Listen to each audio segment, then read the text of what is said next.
Пора! Привіт! Мене звати Аліна, ви на каналі про подорожі, і пора вас забрати у подорож неймовірним райським островом Тенерифе.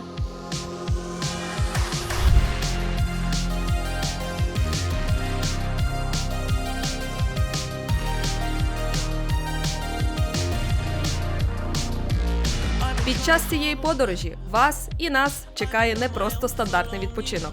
Ми не будемо сидіти на одному курорті, ми об'їдемо Тенерифе вздовж і впоперек. Ну класно! І, можливо, навіть не один раз.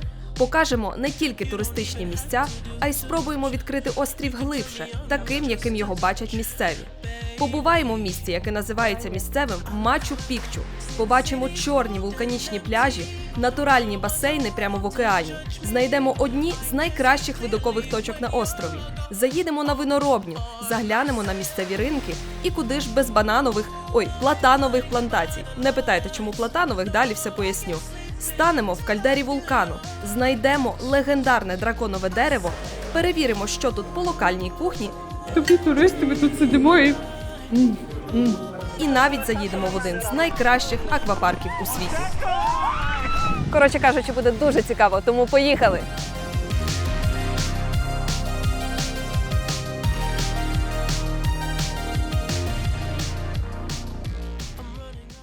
Отже, в нас 3 година ночі, ми виїжджаємо до Варшави, до аеропорту Шопена, звідки вилітаємо на райський острів Тенерифе. Ціна перельоту туди-назад з Варшави 370 євро з людини. В цьому у нас маємо включений багаж 20 кілограмів, а сам переліт триває приблизно 6 годин.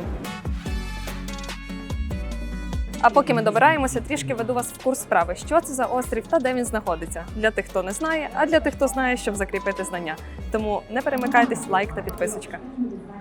Тенерифе – це один із Канарських островів, які належать до Іспанії. Але цікавий факт – знаходяться вони не біля Іспанії, а прямо біля узбережжя Африки. Якщо точніше, десь 300 кілометрів від Марокко, посеред Атлантичного океану.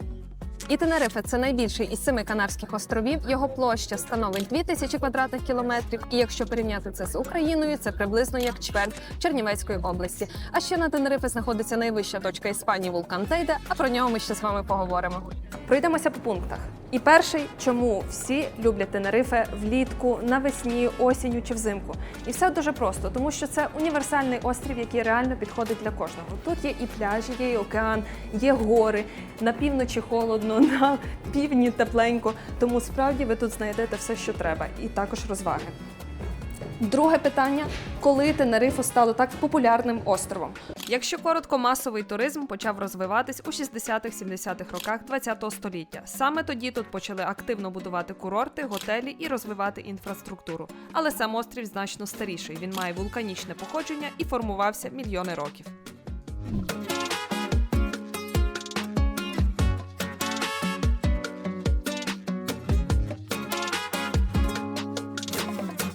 Ну що, і нарешті ми прилетіли на південний аеропорт і зараз ідемо швиденько забирати нашу машинку, яка чекає нас прямо на паркінгу.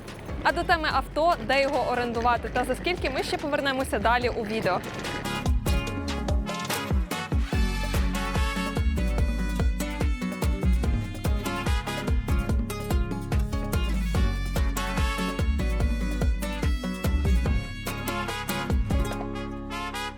Дорога від аеропорту до наших апартаментів зайняла приблизно 15 хвилин. І заселилися ми в найпопулярнішому туристичному районі, який називається Playa de las Americas. Наш комплекс, в якому ми заселились, називається Las Floritas, тому запрошую вас на швиденький огляд. Ходімо! І перше, що ми зустріли, як сюди ввійшли, це величезний басейн. Тут будинки розташовані по колу, створюють такий невеличкий острівець, навколо якого теж всюди йде басейн. Водичка тут доволі тепленька в басейні, багато людей вже купаються, тільки сонечко виходить, можна собі позасмагати ідеально. А ми йдемо наверх. Апартаменти, до речі, ми шукали спеціально, щоб вони були вище, не знаходилися на першому поверсі, тому що тут, на Тенерифі, загалом багато дуже тараканів. І ми хотіли жити якомога вище, щоб уникнути максимально їх присутності. Запрошую вас до нашого оазису, де ми будемо тут ночувати 8 ночей. І почну відразу від того, що вас цікавить найчастіше, це ціна. На 8 ночей Нам апартамент коштував 1300 євро. Це на 4 людини, оскільки ми поїхали не самі, а з друзями.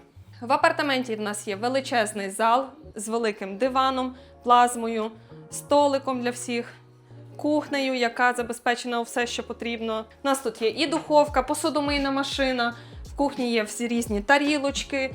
Ну, практично все, що вам потрібно, щоб тут приготувати. Оскільки ми не завжди теж будемо харчуватися в ресторанах, тут багато доступної їжі за хорошою ціною, тому ми теж будемо готувати у себе. А все це неспроста, тому що в нас є величезна тераса, величезний балкон, на якому можна собі з'їсти сніданок, обід, вечерю, понасолоджуватися видом, сонечком. Тераса дуже велика, тут є і лежаки, і величезний стіл. Локація апартаменту теж доволі зручна, бо ми не в самому туристичному центрі, а трошечки збоку, вище, тому місцеві бари, караоке до нас доходять тільки відлунням, а ввечері нам нічого не заважає, щоб собі спокійно спати. У нас є 2 спальні.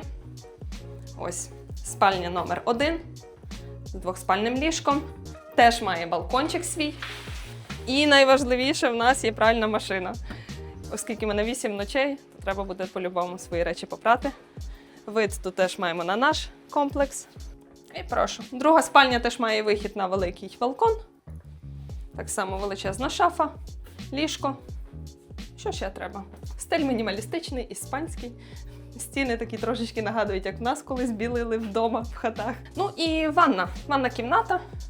Невеличка, але теж гарна. Туалет, душ, раковина. Ось так. І тепер важливий момент, про який варто згадати, це вибір частини острова. Зазвичай люди, які йдуть на Тенерифе, обирають між північчю та півднем. Ми знаходимося на півдні, як я вже казала, в районі Плая де лас Америкас.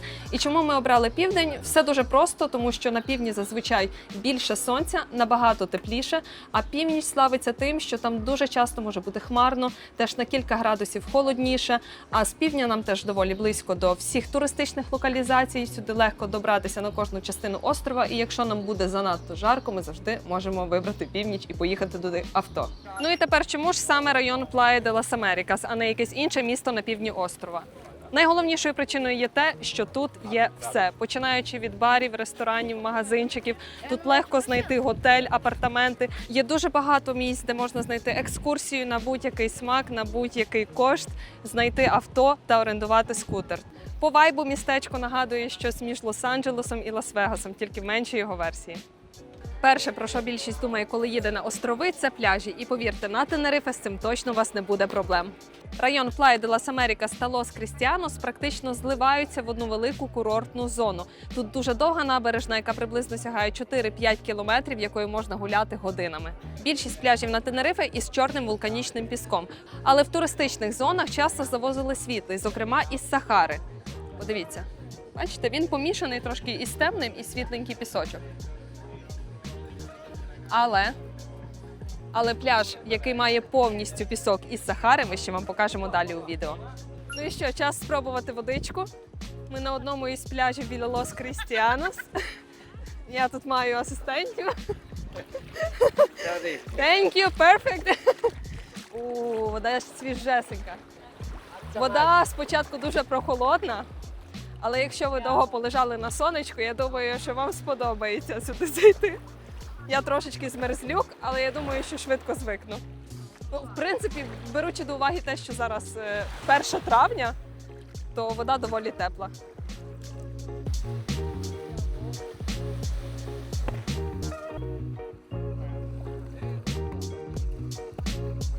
Дуже швидко звикаєш до водички, дуже гарний пляж, дуже пологий вхід. Якщо забухтою у нас дуже сильні хвилі і там сидять всі серфери і серфінгують, то тут взагалі немає жодних хвиль і можна спокійно собі покупатися. Пляжів тут кілька і вони різні. Від спокійних, з гарним заходом у воду і для відпочинку, до місць, де постійні хвилі, які ідеально підходять для серфінгу. Саме тому на Плая де лас Америкас багато серф-шкіл. А ввечері Плая де лас Америкас цілком змінюється. Уздовж набережної бари, клуби, ресторани з видом на океан і море людей всюди. Музика грає до ночі. Хтось сидить з коктейлем біля океану, а хтось уже танцює в черговому клубі. Але найкраще на Плаї – це неймовірні заходи сонця.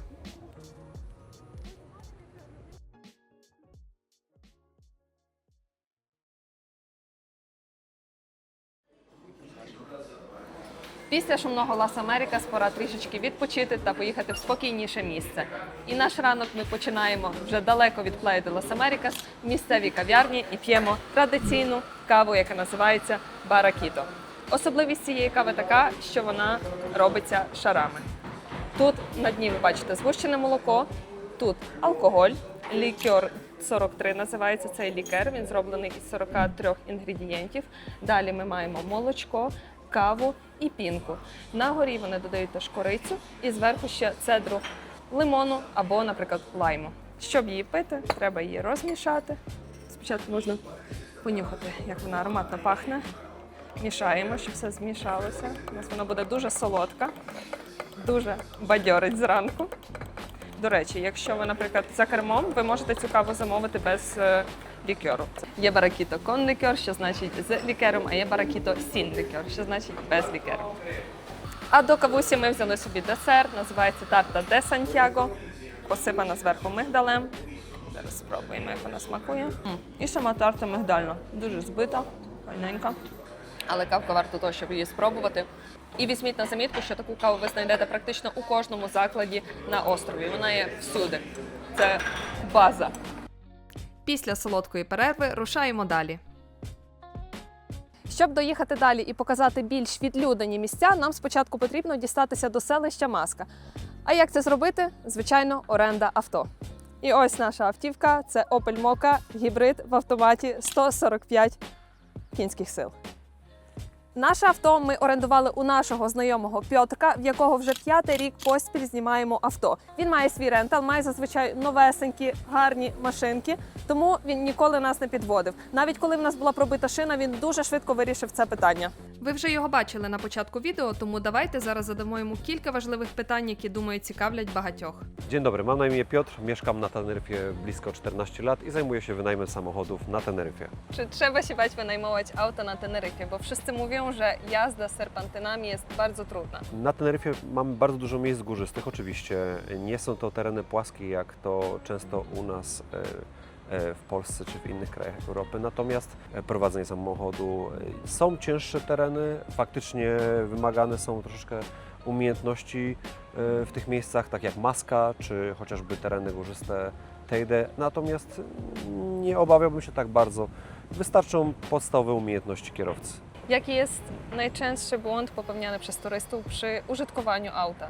Najczęstszy błąd, który niestety dotyka zarówno nas jako właścicieli samochodów, jak i użytkowników, to znaczy naszych klientów, pozostawianie osobistych rzeczy w środku samochodu. Niestety od dłuższego czasu, od wielu lat cierpimy na jakieś drobne włamania, jakichś drobnych złodziejaszków, którzy po prostu zwyczajnie wybijają szyby, mając nadzieję, że coś wartościowego znajdzie się w tym samochodzie. I często niestety spotykamy się z sytuacjami, gdzie klienci informują nas o tym, że zastali samochód na parkingu z rozbitą szybą. Niestety zostały skradzione ich osobiste rzeczy. Jeżeli chodzi o mandaty? Jeśli chodzi o mandaty, no tak, zawsze przestrzegamy, uprzedzamy naszych kierowców mniej więcej gdzie, w jakich miejscach mogą się spodziewać kontroli radarowych. Zawsze te miejsca są oczywiście oznaczone na autostradzie, uwaga radar, jednakże często zdarza się, że po prostu każdy gdzieś będąc na wakacjach jest w takim amoku wypoczynku, w takiej, jak to się mówi, euforii, nie zwraca uwagi często na znaki i zdarzają się sytuacje, że przychodzą do nas mandaty, dostają po prostu mandaty za prędkość lub zwyczajnie za złe parkowanie. Są takie miejsca, kiedyś na wyspie były miejsca płatne, w tej chwili są tylko 2 rodzaje miejsc parkingowych.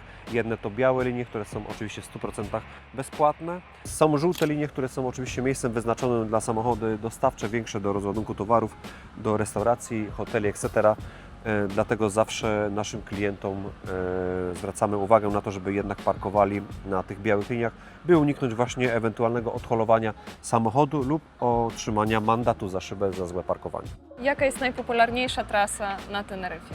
Najchętniej i najczęściej odwiedzana, z tego co słyszę od swoich klientów, jest to trasa oczywiście na Teide, ikoniczne miejsce, nasz piękny wulkan, który zawsze polecam, nawet sam klientom zobaczyć. I drugie miejsce takie również ikoniczne to jest Maska. Jest to właśnie jedno z miejsc, które jest cięższym miejscem do dojazdu. Są faktycznie tereny górzyste, mocne i ostre zakręty, jednakże nie ma się co zrażać, bo naprawdę wystarczą podstawy, umiejętności kierowcy oraz samochód z ewentualnymi czujnikami lub kamerami dookoła, który bez problemu poradzi sobie w takich terenach. Супер! Ну то дякую. А ми їдемо до нашої першої точки. О. За мною селище Маска – одне із найкрасивіших місць на цьому острові. Саме селище доволі невелике, тільки кілька десятків будинків, але воно настільки красиве, що його пейзажі дуже часто порівнюють із Мачу-Пікчу. Що цікаво, ще відносно недавно сюди взагалі не було дороги. І тільки у 1972 році сюди пробудували нормальну дорогу, а раніше люди добиралися на віслюках або пішки. Маска знаходиться прямо серед гірського масиву Тено на висоті приблизно 650 метрів над океаном. Через це селище виглядає майже нереально. Маленькі будиночки буквально висять між скелями. Більшість людей їде сюди не тільки заради селища, але також для ущелини Маска. Це один із найпопулярніших хайкінгових шляхів, який веде прямо до океану. Раніше, щоб туди потрапити, потрібно було резервувати місця заздалегідь, і вхід був безкоштовний. Але зараз потрапити туди трошечки простіше, бо вхід зробили платним 40 євро, і резервацію треба зробити онлайн. І ще обов'язково, якщо ви зібралися все ж таки на хайкінг в ущелину, то візьміть з собою трекінгове взуття. Це перевіряється, вам також дають каску. Це обов'язково, бо якщо ви прийдете в звичайних кедах, вас просто туди не пустять. Ну і відповідно ваші 40 євро підуть в одне місце. А зараз ходімо, пройдемося по селищі, подивимося на його краєвиди, можливо, навіть знайдемо щось смачненьке. У селищі є кілька малесеньких барів, кав'ярень і сувенірних прилавків. Можна купити якісь магнітики, листівочки з видом, соуси, меди. Ось, дивися, є теж наливочка із кактусів. Кактусів тут багато, відповідно, вони їх використовують максимально, як тільки можна. Роблять з них все, що потрібно. Морозиво, соки, джеми, наливки, лікери, магнітики. О, тут щось є, тут щось теж можна випити. І саме класно, що практично кожна кав'ярня має дуже красивий вид на ущелину та гори. І величезні пальми. Я не раз чула, що вайб якраз Тенерифе порівнюють трошечки із Гаваї, тому якщо вас не можете полетіти на Гаваї, то прилетіть на Тенерифе. Спробуємо сік із кактуса. Такий стаканчик соку нам коштував 3,90 євро. Знаєш, як він смакує? Як березовий сік, такий підбрудивший. До речі, не солодкий, як ніби трошечки газований. Пробуй, реально березовий сік. Ось про що я казала, чому він схожий на Мачу-Пікчу. Давайте картинку Мачу-Пікчу і Маска. Знайдіть 10 відмінностей. Туристів, в принципі, не так і багато, бо ми приїхали трошечки раніше. Неймовірні прекрасні види, кактуси, квіти, пальми. Ну, що треба для щастя? Обов'язково прогуляйтеся селищем, займе це вам 15-20 хвилин, бо воно невеличке, але краєвиди тут справді варті того. Це так прикольно. З Маски нас чекає дорога з серпантинами далі на північ. По дорозі є дуже багато видових точок, і тут вже можна помітити, наскільки змінюється природа.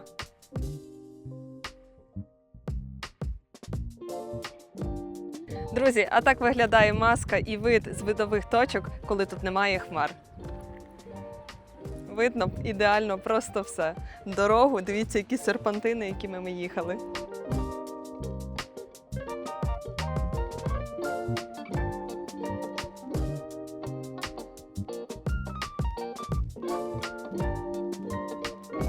Наступна наша зупинка уже на півночі, і це містечко Гарачіко.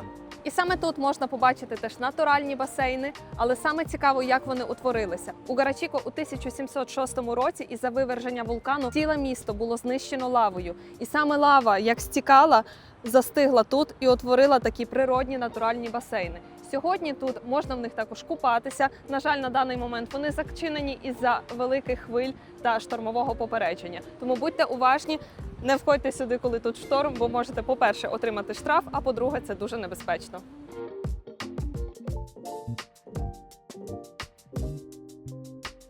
Натуральні басейни є не тільки в Гарачіко, вони розкидані по цілому острові, особливо багато їх на півночі, але також вони є і на півдні. І, до речі, ще одне місце з таким натуральним популярним басейном називається Los Gigantes. Тут теж є такий величезний басейн, але пам'ятайте правило одне й те саме. Оцініть, наскільки високий ризик хвиль, бо тут буває теж дуже небезпечно. А ще Лос Гігантес відомі своїми величезними скелями. Вони піднімаються прямо з океану і виглядають дуже вражаюче. Це ще одна з тих локацій, які точно варто побачити на Тенерифе. Недалеко від Гарачіко, всього лише 7 кілометрів, ми приїхали до наступного містечка, яке називається Іко де лос Віньос. А чому ми сюди приїхали? Щоб побачити живий символ Тенерифе – драконове дерево. І знаходиться це драконове дерево в парку Дель Драго. Вхід туди коштує 5 євро з людини, оплата тільки картою, тому заберіть обов'язково картку, не тільки готівку. Ідемо його дивитися. Драконове дерево вважається одним із найстаріших дерев на Тенерифі. Thank you! І ось перед нами драконове дерево. Зірка цього парку. Воно вважається найстарішим на острові, має приблизно 800 тисяч років. Висота його сягає 17 метрів, а діаметр 6. Інтернет бреше. Тут на плакаті написано, що дерево має 20 метрів, а якщо його поміряти в охваті, то воно має 15 метрів. Цікавий факт. Якщо зрізати з дерева кору, звідти витікає смола, яка з часом стає червона. І через це місцеві назвали його драконовим деревом. Цілий парк Дель Драго створений як ботанічна зона з рослинами з Канарських островів, а не просто сад. Територія парку доволі велика, рослини висаджені так, як вони ростуть у природі, і кожна з рослинок підписана. З цікавинок тут також росте полин. Ви бачили, як росте мигдаль? Тенерифе знаходиться відразу в кількох кліматичних зонах. Їх тут фактично від 5 до 6, залежно від класифікації. І саме тому острів поділений ніби на кілька частин. Південь більш сонячний та сухий, північ з частішими опадами, хмарами, а в горах взагалі значно холодніше. І саме тому на Тенерифе вирощують багато всього. І основною культурою тут є банани. А називаються вони платанос. І буквально кілька хвилин від парку ми знаходимося ще в музеї, який називається Casa del Platano, що перекладається як «будинок бананів». Тут відразу є кілька прилавків із бананчиками. Тут каса. Зараз купимо квиточки і пізнаємо більше. Ола! В ціні білетиків нам також дали по одному з місцевих бананчиків. Сам музей невеликий, тут можна побачити, як виглядає процес вирощування бананів, збирання бананів, як це виглядало колись. Багато різноманітних плакатів і також є маленька бананова плантація. Можна побачити грона бананів, як вони ростуть. Кілька рядів буквально. Ось. І можна вже побачити зелененькі бананчики. Платаноси, точніше. Бачиш, як ростуть. Поміж бананів також є папуги. Ось такі маленькі. До речі, папуги тут часто, коли в сезон, можна зустріти прямо на пальмах. В різних містах вони завжди є, разом з голубами. При вході тут є теж магазинчик зі свіжими бананчиками, з різними наливочками, винами. І на кінець вас чекає малесенька дегустація. Ось такого кольору в нас лікер із бананів. Дивіться, яскраво жовтенький. Пахне добре. Але солодкий. Клас. Клас, дуже добрий. Дуже добрий. А це у нас ром із банановим лікером. Цікаво, воно буде міцніше. Теж доволі легкий, має такий легко навіть карамельний смак. Можна собі це купити. Ром такий з лікером коштує 17,70, а вино коштує 12,45. Але пам'ятайте, що вино є не тільки тут, воно доступне по всьому острові, у магазинах і також в аеропорті. А далі ми відправляємося на справжню бананову плантацію, дізнаємося, чому банани тут називають платанос, чому їх вирощують тільки тут і вони недоступні в Європі. Тому швиденький телепорт, і ми вже на справжній плантації, яка називається Лас Маргарітас. Відправимося сюди на екскурсію. Екскурсія триває 1,5 години. Візьміть на замітку, що днів, які відбувається екскурсія, це тільки вівторок і четвер о 9:30 та о 10 ранку. Ціна такої екскурсії – 14 євро з людини. Що, на початку нам дали 15 хвилин, щоб собі трошечки самим подивитися, як виглядає плантація, пофотографуватися, а пізніше нас вже запросять на повноцінну екскурсію і на кінці нас чекає дегустація бананових смаколиків. Дуже файно те, що це справді та плантація, на якій роблять не тільки просто екскурсія, вона справді функціонує, тут теж вирощують дуже багато бананів, тут можна подивитися, на те, які великі, по-перше, ці рослинки. Можна доторкнутися, побачити кожен етап розвитку цього бананчика. І ще цікавий момент. Вони ростуть зовсім не так, як ми собі уявляємо, тому що це не дерево, а трав'яниста рослина. І кожна рослинка дає врожай тільки один раз. Потім її зрізають, біля неї виростає нове стебло і дає наступне. А зараз я хочу познайомити вас із Пако. Пако – працівник. Він працював з нами багато років. На ньому типовий робочий одяг, схожий до того, який носила Маргарита. Він захищав від сонця під час роботи на плантації. Сітки зверху. Навіщо? Чому ми натягуємо ці сітки? Чому захищаємо і накриваємо бананові дерева? Через вітер. Тому що бананове дерево дуже чутливе до вітру. Як бачите, це фактично трава, воно не є дуже міцним чи стійким. Подивіться. Тому у вітряний день тут може бути справжній хаос. У цій частині острова буває дуже сильний вітер. Саме тому нам потрібно захищати бананові дерева від вітру. Це головна причина. Звичайно, це також дає й інші переваги. Наприклад, допомагає зберігати температуру та додатково захищає рослини. Але основна причина – саме вітер. Наступне питання. Скільки бананів дає одне гроно? Як ми це рахуємо? Цю частину ми називаємо пальцями. Ось це один палець, тобто окремий банан. А вся ця частина разом називається рукою. Тож ми знаємо, скільки пальців є в одній руці, і приблизно знаємо, скільки таких рук є в одному гроні бананів. Саме так ми і рахуємо. Отже, одне гроно дає до 250 бананів. Ви бачите ці крапельниці навколо всіх бананових дерев. Це досить складна система, проведена по всій банановій плантації. Влітку кожне дерево отримує приблизно від 23 до 25 літрів води щодня, а взимку від 12 до 15 літрів. Саме тому тут потрібна така система поливу, адже води використовується дуже багато. Добре, ми вже казали, що ось тут знаходиться місце, де зрізають гроно бананів, так? Тут, як бачите, уже відбувся процес цвітіння. Тут є латекс, а це жіноча частина. Саме вона перетворюється на банани, які ми їмо. А ось ця маленька частина чоловіча. Ці маленькі бананчики – чоловіча частина рослини. Тож зараз поясню, це жіноча частина, а це чоловіча маленька. Маргарита каже, що жінка тут найважливіша, а чоловік ні, тому нижню частину ми просто викидаємо у сміття, бо вона вже ні для чого не потрібна. І це такий ідеальний приклад, щоб вам показати. Коли гроно вже готове, його зрізають саме тут, а ця частина з часом стає чорною та сухою. Це також показує нам, що процес завершився. Цю частину ми називаємо жолудем, белота. Коли цей жолудь висихає, це означає, що процес уже завершений. Тобто банани вже виросли та пройшли стадію, яку тут називають наповненням. Процес росту бананів називають філінг, наповнення, тому що плоди ніби наповнюються зсередини та стають більшими. And why in Europe we can find the platanos like this small one? Because it's about the size. The European law don't want because they say it's too small. That's why you find only the banana from Ecuador, Brazil, and Colombia because they are bigger. Okay. So they need the minimum size, and our platano not many times not have that size.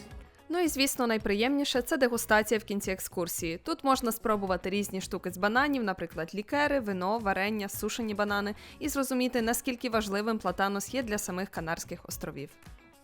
Наші 1,5 годинки пройшли просто неймовірно швидко, було надзвичайно цікаво, дуже багато корисної інформації. Найбільше мене здивувало те, що я взагалі навіть не знала, що одне таке дерево бананове повністю з плодами мусить рости до 16 місяців приблизно. Само деревце, воно взагалі виростає тільки за 9 місяців. Екскурсія була і гід дуже привітні, дуже було весело, файно, все ясно, зрозуміло. Дегустація теж, тому я вам рекомендую відвідати це місце. Ціна доволі бюджетна, як на мою думку, за таку кількість інформації та секретиків, які вони нам розповіли. Тому обов'язково відвідайте, бо це експірієнс, який дійсно тут треба побачити.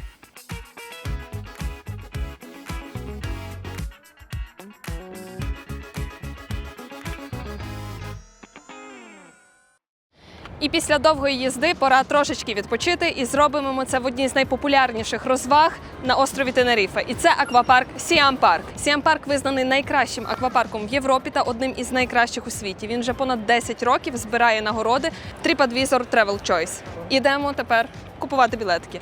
По-перше, що я вам рекомендую приходити сюди дуже рано, тому що тут бувають черги. Ми зараз прийшли в обід, але це зараз ще травень, тому тут не така велика черга людей і трошечки нижча температура повітря. І ще одне. Якщо ви раніше думали, що аквапарк – це розвага тільки для дітей, то повірте, тут ви забудете про це. Тут кожна людина відчує себе незалежно від віку просто дитиною. Білетик з людини нам коштував 44 євро. Маємо білетики, підходимо, скануємо.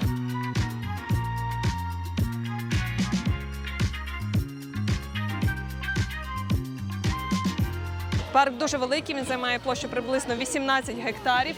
Тут величезна просто кількість гірок. Всюди є карти, позначено, що де знаходиться, туалети, камери схову. Ми якраз йдемо у одну із них, щоб заховати свої речі, взяти рушники і піти розважатись. По-перше, тут дуже красива територія, тут все зелене. Сама назва Сіам походить від давньої назви, як колись називався Таїланд. Відповідно, тут все в тайському стилі, дуже багато пов'язань до тайського стилю. І я, до речі, бачила, що навіть тайська королівська сім'я брала участь в тому, щоб запроєктувати це і створити цей парк. От. А все із-за того, що власник, він сам німець і він дуже любить тайську тематику. Тому тут дуже багато деталей, можна подивитися на зелень, на самі гірки.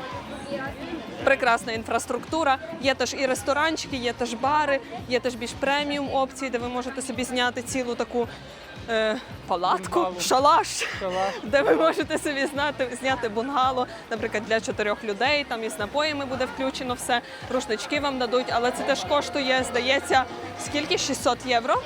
600 євро за ціле бунгало на 4 людини. Беремо тепер камеру схову, менше коштує 7 євро, більше коштує 10, ми беремо більшу. Щоб ви знали, Siam Park відкрили у 2008 році, а у створення парку вклали понад 50 мільйонів євро. І на той час це був один з найбільших туристичних проєктів на Тенерифе.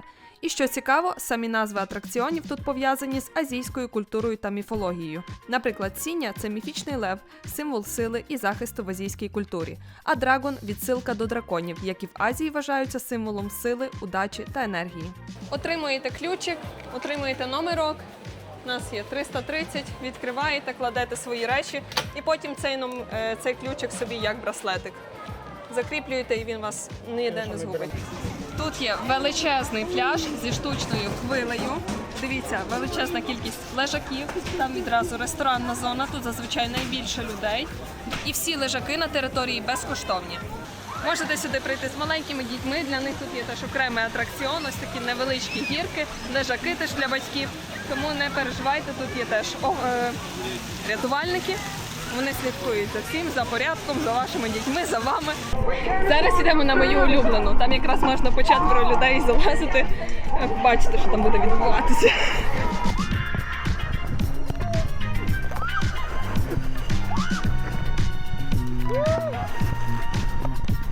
Класно!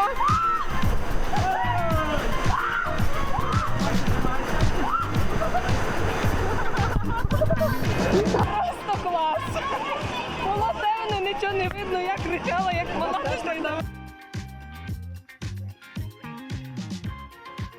Дивіться, коли тут багато людей, то також є опція, називається Fast Pass, тобто швидкий прохід, окрема черга, де вас швидше перед усіма будуть пропускати.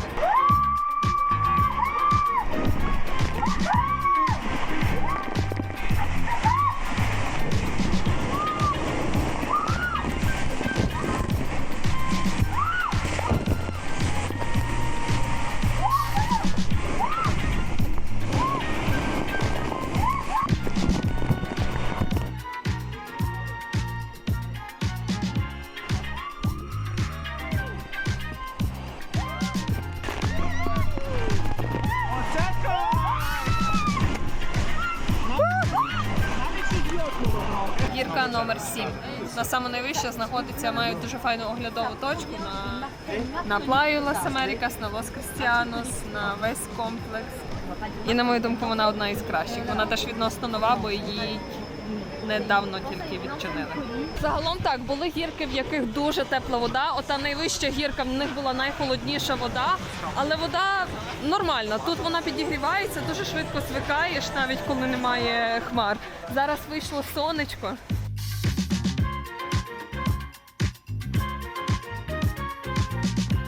Все це разом вийшло нам 25,50. Якщо йдеться про їжу, то в принципі вона навіть перевищила мої очікування. Тут доволі смачно, смачна була картопелька, бургер теж мені смакує і ціни теж адекватні. Центральним місцем тут є величезний пляж із басейном та штучною хвилею. Вона раз на якийсь час відкривається і тут просто випливає величезний потік води. І, до речі, водичка тут дуже тепленька, як парне молочко. Але дуже втомлює. Тут реально просто можна провести цілий день. Отако від 9 раночку собі до 17.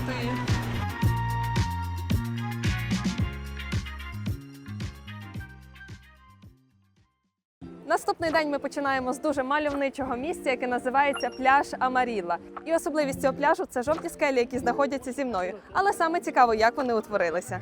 Через незвичний колір скель і контраст із океаном це місце дуже люблять фотографи і тревел-блогери. Особливо красиво Плая Амарілла виглядає з дрона.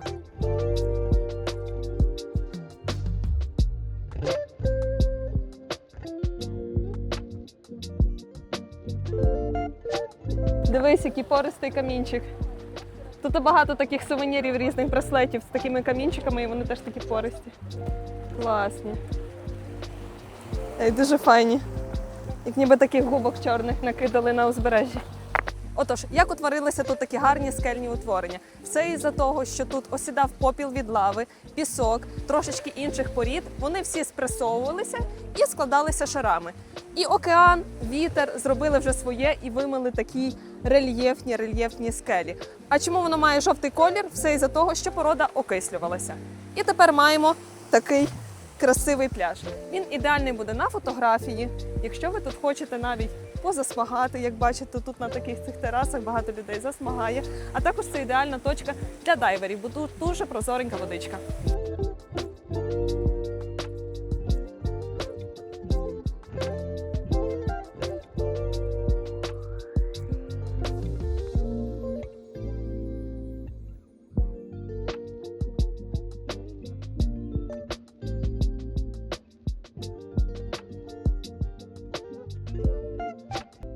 А далі ми поїхали вище у гори, у містечко Віла Флор. І ми тут неспроста, тому що це найвище розташоване місто у Іспанії, яке знаходиться на висоті 1400 метрів над рівнем моря. Саме містечко максимально спокійне, тихе і взагалі не туристичне. Тут ми зустріли тільки місцевих і взагалі нікого немає. Немає такого шуму, як на півдні. Пташки співають. І оскільки місто є найвищою точкою у Іспанії, тут теж відчувається зовсім інший клімат. Наприклад, різниця в температурі із півднем 6-7 градусів. Тут трошечки прохолодніше, більш вологіше і набагато більше рослинності. І, звичайно, ми не змогли не спробувати місцеву класику. Це мигдальне печиво. У нас зараз альмендрадітос, які коштують 3,70. Це малесеньке печиво із мигдалю. Це печиво виготовляють тільки у Віла Флорі, тому це теж було приводом, щоб приїхати у це містечко. І склад його максимально простий. Тут тільки мигдаль, білки, цукор та лимон. Класно. Ідеально, щоб прогулятися по невеличкому містечку. І теж неочевидний факт, навколо цього містечка росте дуже багато мигдалю. Саме тому він використовується тут до цього печива. І саме через більш вологіший та сприятливіший клімат тут складаються ідеальні умови для виноробства. І саме тому навколо містечка дуже багато локальних виноробень, і ми відправляємося у одну із них. І в одну із таких виноробень ми, власне, приїхали на дегустацію та екскурсію, і називається вона Альма де Тревехос Фінка Еколодіка.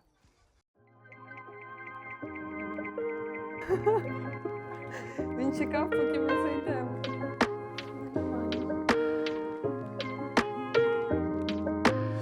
І, до речі, це не просто виноробня, а ще також екоферма. На території є багато різних курятників, багато різних твариночок.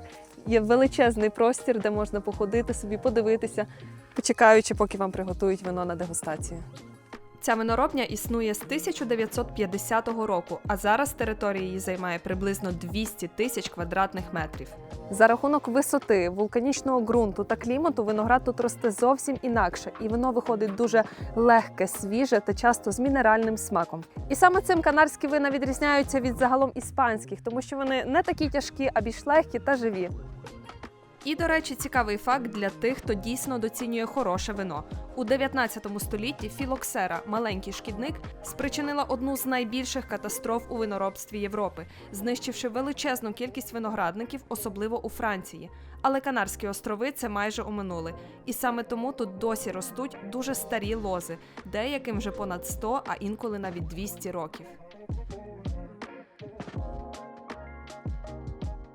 Нам принесли наші перші келиги. Всього дегустація вийшла нам 10 євро за дегустацію 5 вин. Наше перше вино – це біле вино. Воно робиться із локального сорту винограду, яке росте тільки на цій території, і називається воно Лістан Бланко. Має воно приблизно 12 градусів міцності, тому будемо його тестувати. Як воно пахне!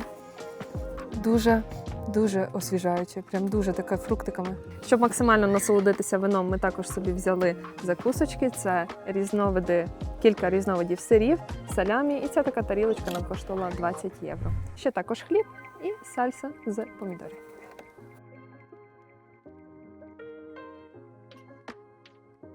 Передостаннє вино у нас вже червоне. Воно робиться із сорту винограду Лістан Прієто, витримувалося 1 рік і має більш квітковий смак.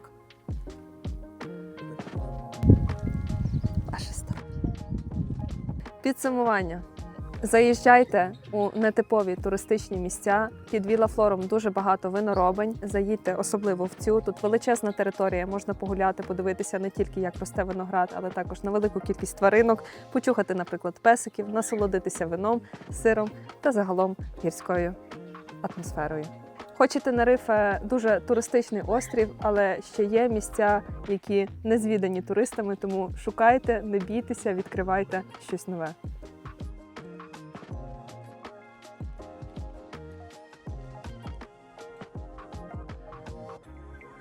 Після виноробні ми заїдемо не в маркет на закупи, а спеціально на плантацію, де вони вирощують самі різні овочі і фрукти. Воно знаходиться недалеко нашого місця перебування біля Плаї де лас Америкас. Воно трішечки укрите, але сюди варто заїхати, щоб купити справді смачні, свіжесенькі фрукти. А по дорозі можемо теж подивитися на їхні плантації платанос. Які батати величезні! Йо-моє! Клас. А тут ціни відразу. Дивись, кавун. У нас ще ця диня лежить ціла. Кавун євро 95 за кілограм. Дивіться, тут величезна кількість фруктів, як і овочів. Є, так насправді, все. Є від картоплі, авокадо дуже багато, є дуже багато кавунів свіженьких, гарбузів, папаї, наприклад. Ще, до речі, тут є в них морозиво, теж натуральне, дуже смачне, теж вам рекомендую спробувати. Воно трошечки дорожче, ніж магазинне, але справді дуже добре і натуральне. На наш прекрасний вечір такий кошик фруктів та овочів з морозивом. І ще така полуничка вийшла разом 26 євро. Локалізація, звичайно, залишиться у описі, все там буде, не переживайте. А тепер пора поїхати у глиб острова та побачити, так би мовити, його початок і з чого він утворився. Тому ми вирушаємо до вулкану Тейде і проїдемо через глиб усього острова.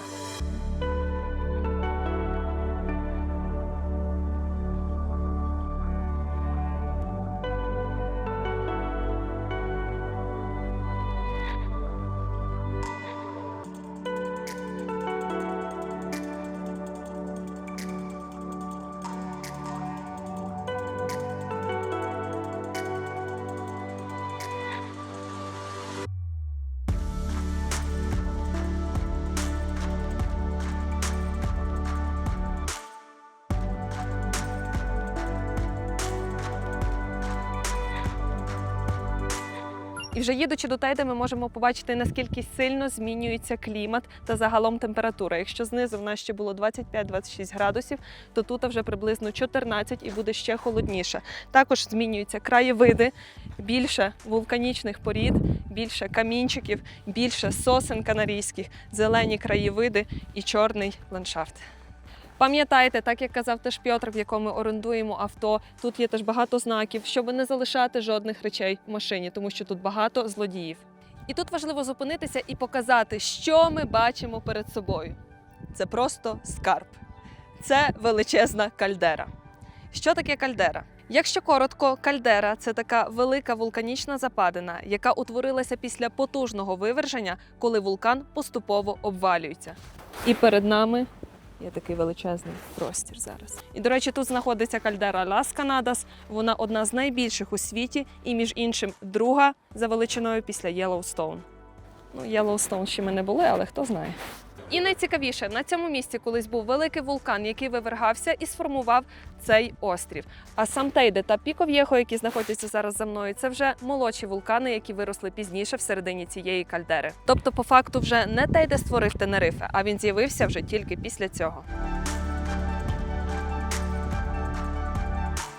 Ну і, власне, наша головна точка – вулкан Тейде. Вулкан Тейде – це одна із найвищих точок Іспанії. Його висота сягає 3715 метрів. На Тейде ви можете піднятися канатною дорогою. Квиточок коштує 42 євро туди і назад.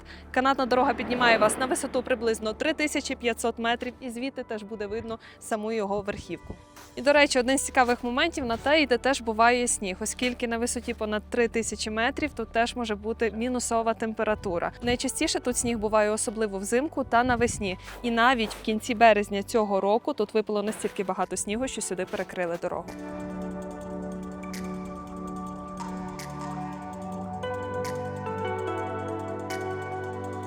Ось чому варто ставати реально в кожному місці, бо кожна видокова точка відкриває для вас щось нове. І це місце виглядає реально просто як Марс. Чимось нагадує Штати, трошечки Ісландії, але воно по-своєму красиве. Подивіться на цей марсіанський пейзаж. Клас! Тут відкривається в нас ціла панорама на кальдеру. Ззаду маємо такий маленький пимпик. Це верхівка Тейде. А ще тут можна побачити такі камінці, які називаються пемза. Вони утворилися під час вибухових вивержень, коли лава буквально спінювалася від газів та швидко застигала. Вони настільки легесенькі, що можуть триматися на воді, оскільки мають в собі дуже багато повітря. І вони розкидані тут повсюди. Так насправді тут просто взагалі рай для геологів, тому що можна побачити різні стадії розвитку вулкану. А якщо ви не геолог, то можете просто понасолоджуватися видом, як я. Геологи, відізвіться в коментарях.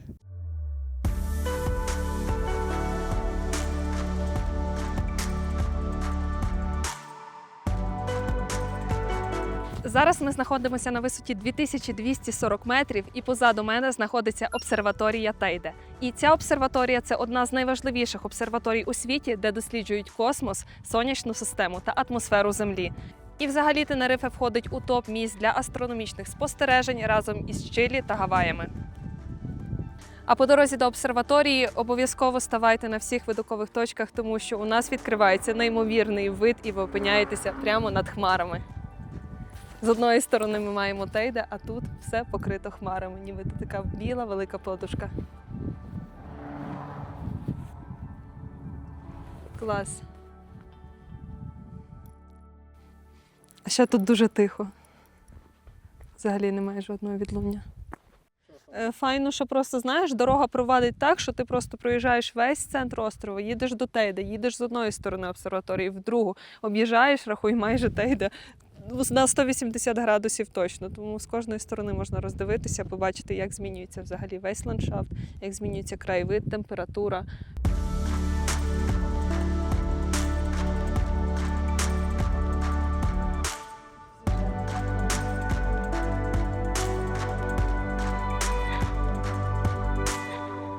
Обов'язково зверніть увагу на дерева. Це називається канарійська сосна, і вона дуже особлива, тому що росте тільки на Канарських островах. А ще вона дуже має товсту щільну кору, яка допомагає їй при складних умовах, особливо під час пожежі. Навіть якщо була пожежа, стовбур знову може починати відновлюватися. І звідси почнуть проростати зелені пагони. І це ще раз доводить, наскільки тут природа унікальна. Навіть після складних умов все буде відновлюватися. Ось, наприклад, тут, дивись, було видно, що була пожежа, дерево було спалене, але звідси вже проросли нові пагони і стовбури, і які зелененькі, красиві. Клас. І це, до речі, дуже унікальна особливість серед дерев, тому що не всі дерева так мають.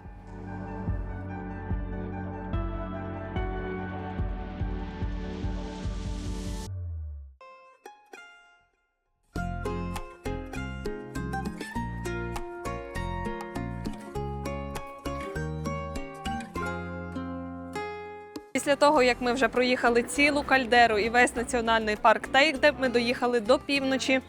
І що ми зробимо? Поїмо. Але зробимо ми це в дуже унікальному місці. І зараз я вам розкажу маленьку передісторію. На півночі в нас є дуже багато виноградників та виноробень. І люди тут повсюду виготовлюють своє вино та його продають. Але щоб його продавати, треба десь щось закусити. І відповідно до того тут почали подавати до нього тапас і різні малесенькі закусочки. І саме завдяки цьому тут утворився унікальний вид закладів, який називається гуачінче. Гуачінче в основному знаходяться в будиночках та гаражах місцевих. І ми прибули до одного із них, і вона називається Каза Айо. І саме мені найбільше подобається в Гуачінче те, що тут взагалі немає туристів. Ми сюди їхали, не було жодної машини із ренталу. Тобто ти приходиш і бачиш тут тільки місцевих мешканців. Англійської менюшки тут немає, загалом меню тут немає, воно просто написано на дошці крейдою.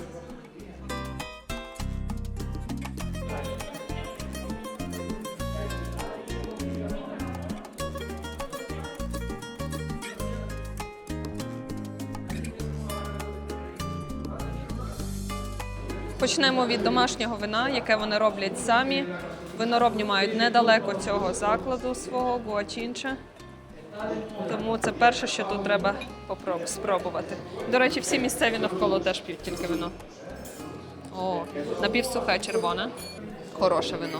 Відчувається, що воно свіже вино. Ви реально відчуваєте, що тут такі вина більш свіжіші. Вони, можливо, ніби міцне, але все одно не настільки міцне і алкогольне передусім. Немає такого, знаєш, смаку спирту.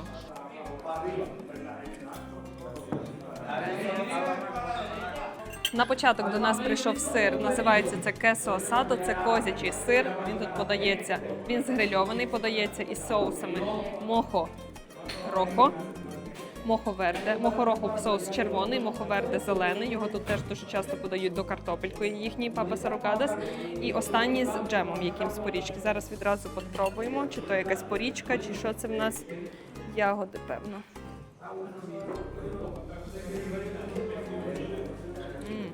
Це традиційний сир, який тут є доступний всюди.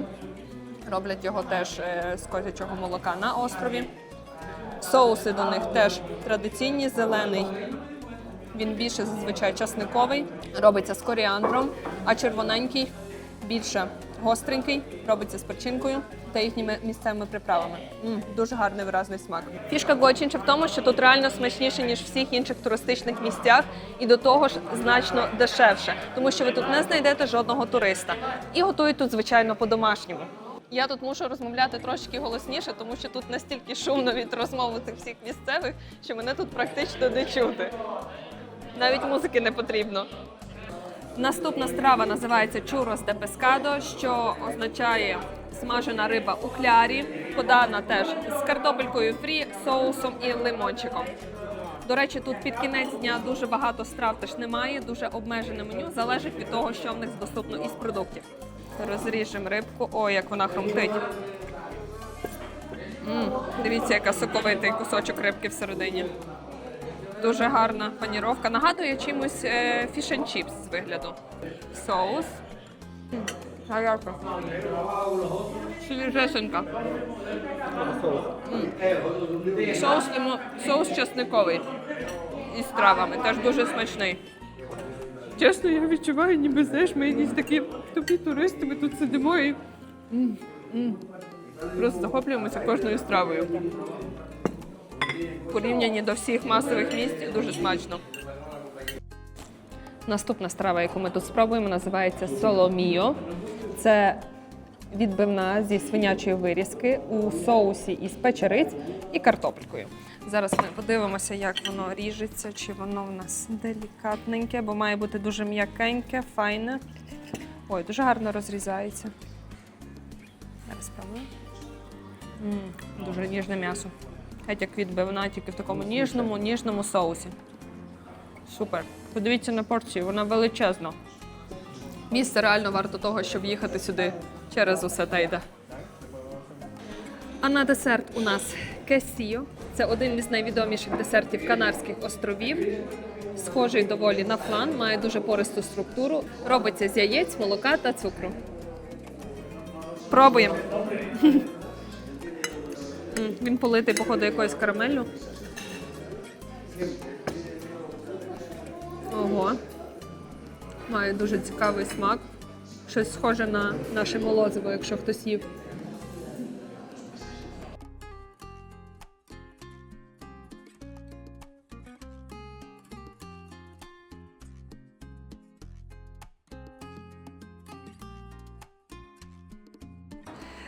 Сам заклад Каза Айо називається тому, що це ім'я Айо самого власника. Власник тут нас теж обслуговував, а сам обід на 4 людини із літром вина, дуже великою кількістю страв та 2 десертами вийшов нам тільки 57-30 євро, що я вважаю дуже адекватною ціною порівняно до туристичних місць, бо в туристичному місці це могло би бути в 2 рази більше. Але я думаю, що можна знайти і ще дешевше, тому пам'ятайте, заїжджайте в Гуачинча.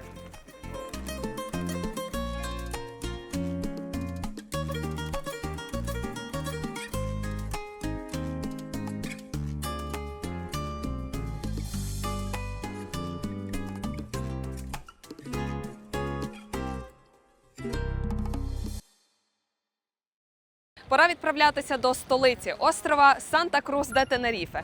У місті ми дуже довго не будемо затримуватись, бо маємо конкретну ціль – місцевий ринок Mercado de Nuestra Señora de Africa.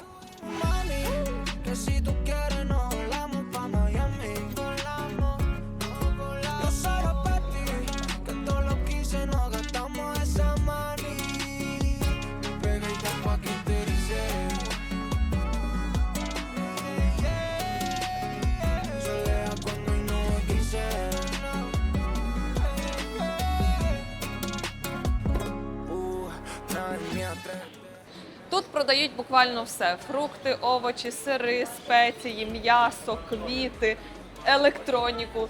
Тобто такий невеличкий маркет, куди збираються всі місцеві. Тут можна теж спробувати сирок. Смачні. Тут загалом багато дуже козячих сирів.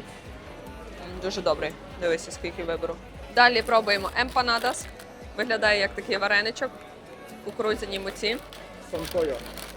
З конпойо, тобто з курочкою. Ой, він дуже такий пружненький. Ось як всередині. Нагадує чимось, начебто з'їсиш тако, яке перетворили в вареник. Така ідеальна кулька.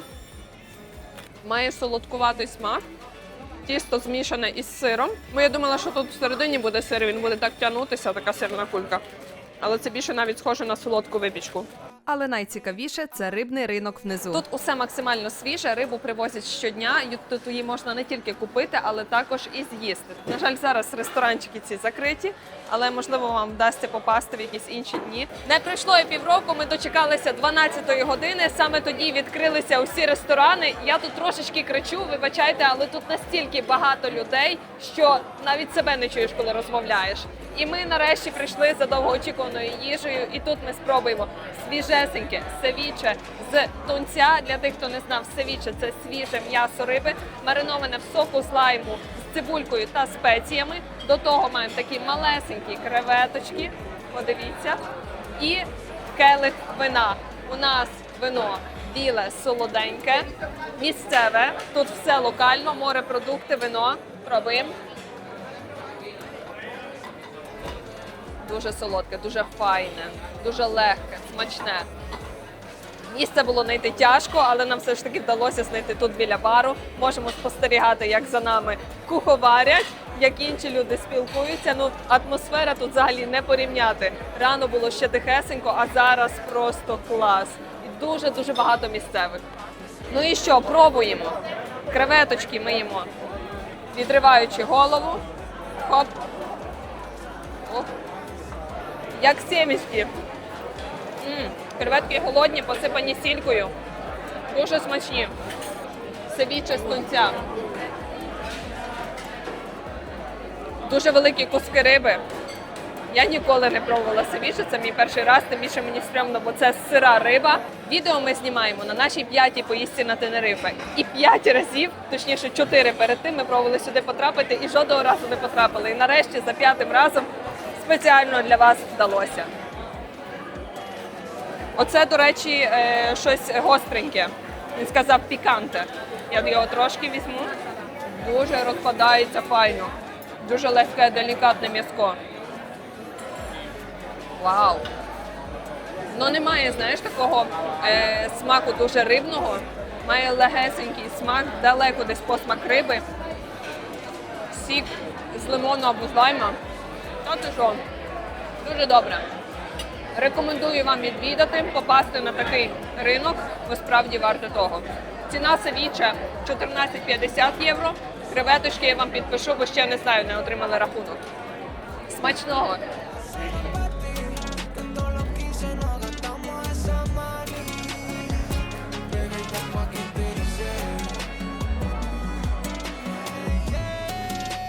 Загалом 4 вина, севіче та креветки коштували нам 42,50 євро.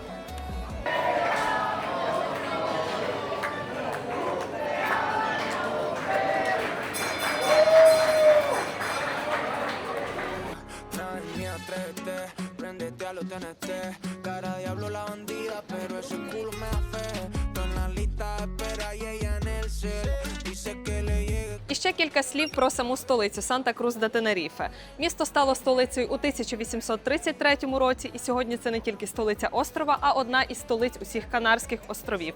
Сьогодні це великий порт та адміністративний центр, і у місті вже відчувається менш туристичної атмосфери, а більше справжнього міського життя. Будучи в столиці, теж можете прогулятися трішки по парку, який називається Гарсія Санабрія. Це найбільший урбаністичний парк на Тенерифе, який був відкритий у 1926 році.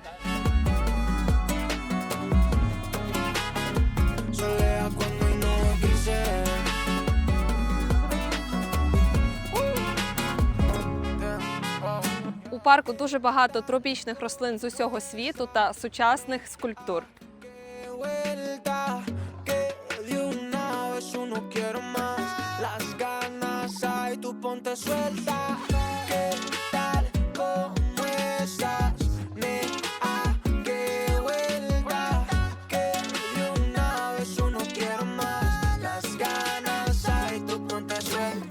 Ну і після столиці обов'язково потрібно поїхати на пляж.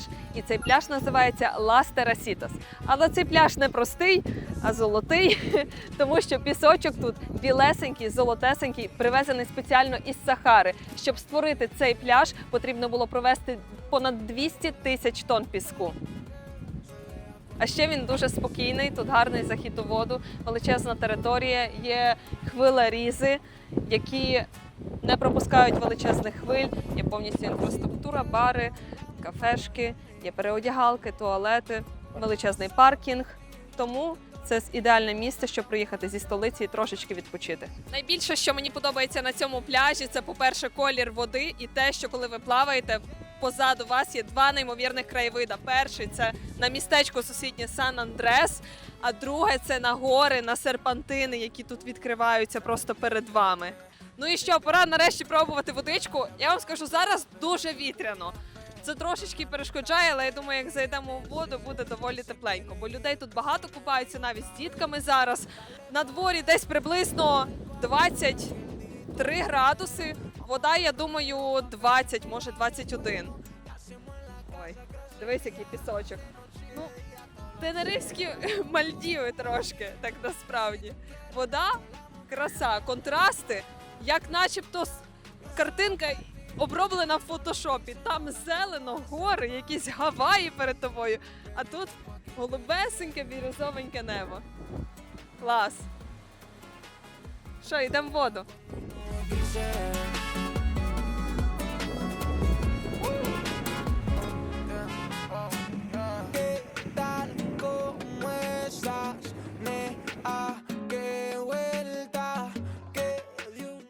І щоб побачити це місце по максимуму, рекомендую вам також піднятися на видокову точку. Хоч вона і офіційно закрита, але можна трішки поставити машину збоку, бо у нас відкривається вид на цей неймовірний пляж згори. Подивіться, тут видно ідеально, якого кольору водичка, яка вона прозора, які кольори. Далі місто, видно Санта-Крус, столицю і повністю океан. В сонячну погоду це буде просто топ із місць на фотографії, та щоб понасолоджуватися цим неймовірним видом.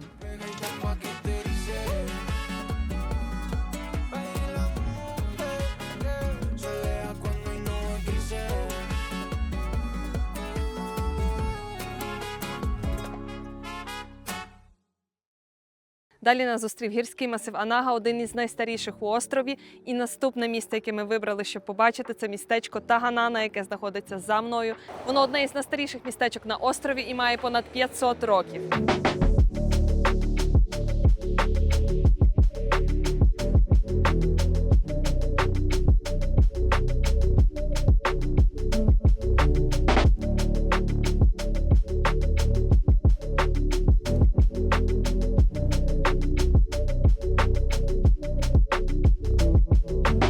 Далі після Таганани ми заїхали на видокову точку, яка називається Рок де лас Бодегас. Звідси відкривається неймовірний вид на ці гори, які часто порівнюють із Гаваями, на бурхливий океан, на скелі. Це дуже малесеньке містечко, яке оточено кількома будиночками та кількома ресторанами, але вид звідси заворожує кожного. Тому на цій прекрасній ноті я вас запрошую насолодитися ще раз видом. Кажу, тут воно все таке дике, здається. От, ніби тут сюди вже, знаєш, мало туристів добирається. Хоч і доволі вже популярне стало. З роками воно все більше і більше туристичне стає, але місце дуже гарне.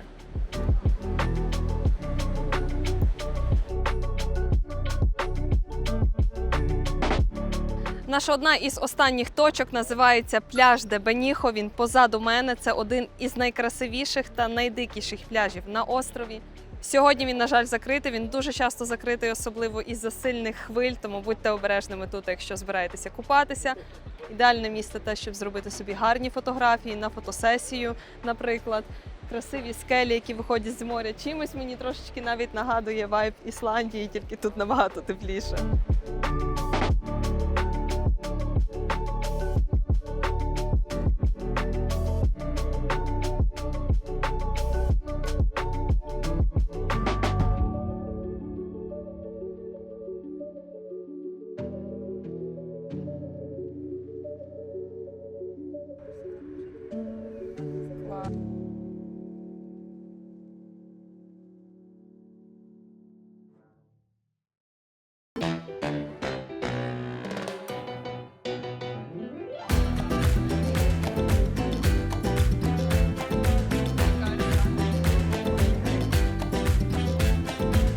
Складно, можливо, повірити, але на півночі острова, в маленькому містечку Лос-Реалехос, щороку відбувається найгучніше свято в Європі. А саме воно називається Крусес і Фуегос де Маю, тобто свято вогнів і хрестів травня. Відбувається воно щороку 2-3 травня. І особливість цього свята в тому, що дві вулиці змагаються ввечері, хто має найгучніший феєрверк. Це не просто фестиваль, а багатовікова традиція. Місцеві прикрашають квітами усе місто, роблять теж прикраси з квіток на хрестах, але ввечері відбувається кульмінація цього всього дійства. А саме дві вулиці змагаються між собою, хто має найпотужніший феєрверк.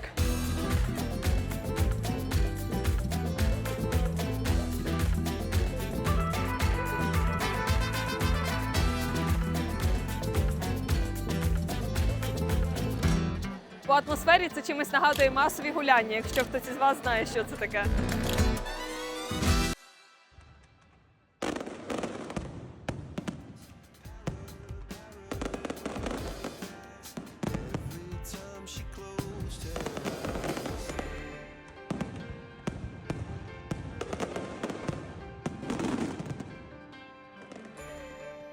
Тенерифе – це острів, який постійно тебе дивує. Тільки ви звикли до одного, відразу перед вами відкривається інший пейзаж та інша картинка. Зранку ви можете ще лежати на лежачку, ніжитися під сонцем, купатися в океані, потім їхати вузькими серпантинами, бачити гори, вулкани перед собою, бути над хмарами, а на кінець доїхати до якогось автентичного містечка, в якому випите місцевого вина. І в цьому найкраща риса острова Тенерифе. Він різноманітний, він цікавий, він вартий того, щоб побачити його кожну частинку. І якщо ви досі думаєте, варто їхати на Тенерифе чи ні, просто не думайте. А я вам дякую за відео. Будемо вдячні за вашу підписочку, лайки і підтримку нашого каналу. До зустрічі в наступних подорожах.